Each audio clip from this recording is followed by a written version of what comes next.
আজকে এক্সপ্লেন করব মোশাররফ করিমের নতুন মুভি হুব্বা। মুভিটা কলকাতার একটা গ্যাংস্টার হুব্বা বিমলকে নিয়ে বানানো হয়েছে। মুভিটা শুরু হয় পুলিশ একটা বাসায় তল্লাশি চালায়, কিন্তু হুব্বাকে পায় না, কারণ তাদের মধ্যে একজন হুব্বাকে জানিয়ে দিয়েছে।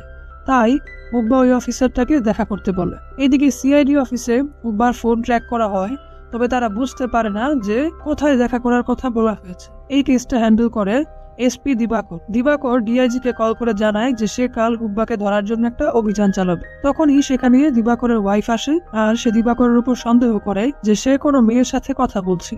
এখানে আমরা বুঝতে পারি যে দিবাকরের ওয়াইফ শারীরিক এবং মানসিক দুইভাবেই অসুস্থ। তিনি সেখান থেকে গেলে দিবাকর সত্যিই একজন মেয়েকে কল করে, আর সেই মেয়েটা কে এটা আমরা আপনাদেরকে পরে জানাব। পরের দিন হুব্বার ফোন ট্র্যাক করে সিআইডি প্রথমে কনফিউজ হয়ে যায়, কারণ সে দুইটা ফোন অন করে, একটা অন্যদিকে পাঠায় আর একটা নিজের কাছে রাখে। তবে অবশেষে এসপি দিবাকর হুব্বা আর ওর বন্ধু বাপিকে সিনেমা হল থেকে ধরে নিয়ে যায়। থানায় প্রথমে হুব্বাকে অনেক টর্চার করা হয়, আর এরপর দিবাকর ওকে জিজ্ঞাসাবাদ করে। দিবাকর হুব্বাকে জিজ্ঞেস করে কেন ও ক্রাইমের রাস্তা বেছে নিয়েছে।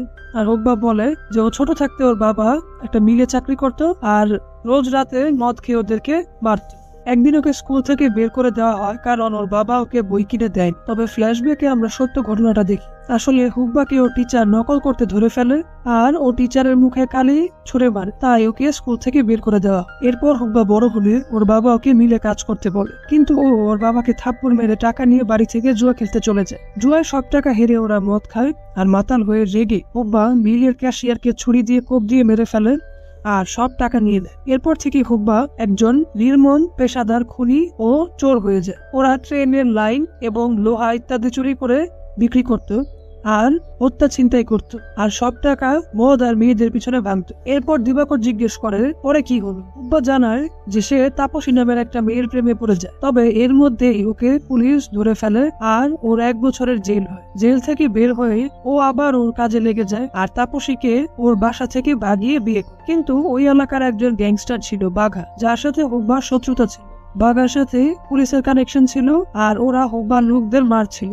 এরপর একদিন হুব্বার বাবা মারা যায়, আর হুব্বা শ্মশানে যায়। কিন্তু তখনই বাঘা ও লোকদের নিয়ে হুব্বার উপর হামলা করে, আর হুব্বা ওর ভাইকে ধরে নিজেকে বাঁচায়, আর সেখান থেকেও পালায়। এই হামলায় ওর মাও মারা যায়। হুব্বা বুঝে ফেলে এভাবে ও পারবে না, তাই ওদের এলাকার পাওয়ারফুল এক রাজনীতিবিদের কাছে যায় আর তার সাপোর্ট চায়। সে বলে যদি হুব্বা সামনের ইলেকশনে তাদের ক্যান্ডিডেটকে জিতাতে পারে, তাহলে সে ওকে সাপোর্ট করবে। হুব্বার লোকেরা ইলেকশনের বুথ দখল করে আর সিল মেরে ওদের ক্যান্ডিডেটকে জিতিয়ে দেয়, আর নেতার অনেক কাছে চলে যায়। এরপর পুলিশ আর নেতা সবার সাপোর্ট নিয়ে ওর 2 নম্বরী ব্যবসা আরো ভালো হয়ে যায়। এরপর নেতা একদিন হুব্বাকে ডেকে বলে যে সিআইডি ওকে ধরার জন্য অনেক তৎপর, তাই ও কিছুদিনের জন্য কোথাও চলে যাওয়া উচিত। কিন্তু তখন হুব্বা বলে যে বাঘাকে না মেরে কোথাও গেলে ও শহর দখল করে ফেলবে, তাই হোলির দিন ওরা বাঘাকে মেরে ফেলে। তারপর হুব্বা আবার বিয়ে করে মিতালি নামের একটা মেয়েকে, কারণ তাপসীর সাথে ওর 2টা মেয়ে হয়েছে আর ওর ছেলে দরকার, আর তাপসী ওই বিয়েতে রাজি থাকে। এরপর বর্তমান সময়ে আমরা দেখি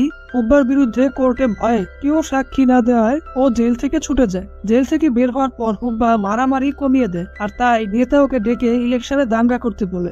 কিন্তু ও বলে যে দাঙ্গা করলে তো সিআইডি ওকে আবার ধরে ফেলবে, আর এইবারও নিজেই কাউন্সিলরের ইলেকশন করতে চায়। এই কথায় নেতা বলে যে পার্টিতে সে কথা বলে জানান। এরপর তাপসী হুব্বাকে বলে যে সে মিতালির নামে ফ্ল্যাট লিখে দিচ্ছে, কিন্তু ওর নামে দিচ্ছে না কেন, আর এই বিষয়ে মিতালি অনেক রাগ করে। তারপর আমরা উমেশকে দেখি দিবাকরের সাথে। সে দিবাকরের ইনফর্মার হয়ে যায়, আর একদিন উমেশ হুব্বাকে ওর বাসায় দাওয়াত করে নিয়ে যায়। তাই হুব্বা ওর উপর ভরসা করে কোনো গার্ড ছাড়া শুধু বাপিকে নিয়ে চলে যায়। উমেশের বাসায় বাপি, উমেশ আর বাঘার গ্যাংয়ের লোকেরা হুব্বাকে ধরে মেরে ফেলে। এরপর বাপি নেতার অফিসে যায় আর ইশারা দিয়ে কিছু বোঝায়, মানে এখানে নেতাও জড়িত ছিল। কিছুদিন পর হুব্বার লাশ নদী থেকে পুলিশ উদ্ধার করে। এরপর মিতালি তাপসীকে গিয়ে বলে হুব্বার লাশ পাওয়া গিয়েছে, আর পুলিশ তাদের যেতে বলেছে লাশ শনাক্ত করতে। আর আমরা এখানে দেখি যে তাপসী দিবাকরকে কল করে, আর দিবাকর বলে যে ও পুরো হেল্প করবে তাপসীকে হুব্বার সম্পত্তি পেতে, মানে দিবাকরের অ্যাফেয়ার তাপসীর সাথেই ছিল। গল্পটা এখানেই শেষ। যদি ভিডিওটা ভালো লেগে থাকে তাহলে ভিডিওটাকে লাইক করবেন, চ্যানেলটাকে সাবস্ক্রাইব করবেন, আর কমেন্টে জানাবেন আপনারা নেক্সট কোন মুভি বা কোরিয়ান ড্রামা বা অ্যানিমেটেড মুভি বা ওয়েব সিরিজ দেখতে চাচ্ছেন।